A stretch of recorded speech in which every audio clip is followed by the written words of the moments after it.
And this time a report from Japan, which as we know is facing a difficult problem, which may harm the future of the entire nation.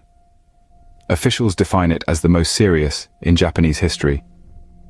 The land of the rising sun is suffering from a severe birth shortage. The reasons are many and varied, such as financial difficulties and the desire of young men and women for self-fulfillment over marriage. In addition, Japan faces the problem of an aging population. Its life expectancy is one of the highest in the world, and 1 in every 1,500 citizens is 100 years old or older. Furthermore, the workforce is shrinking, and with it the possibility of financing the social payments required for the elderly population. According to the Ministry of Health in Tokyo, the number of babies born in Japan in 2022 was less than 800,000. To illustrate, this is half of the number of births in 1982. The average number of children per family is only 1.25. The negative consequences are manifested in many areas. The Japanese army is already suffering from a shortage of recruits.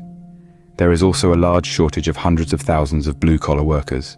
These data and others urged the Japanese parliament to look for effective solutions.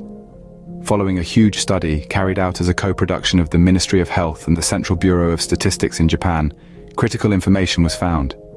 It turns out that many single women choose to raise cats, apparently as a substitute for children.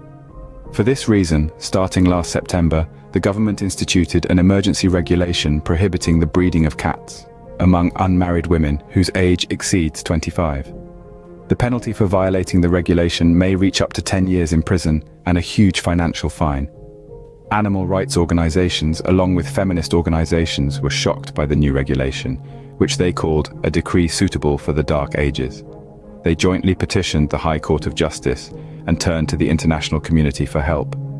Meanwhile, it is estimated that by the year 2040, 900 cities in the rural areas of Japan are expected to disappear. Many wonder if this is the sunset of this magnificent culture that developed for more than 1,000 years, and which was open to the Western world only in 1868, during the time of Emperor Matsuhito.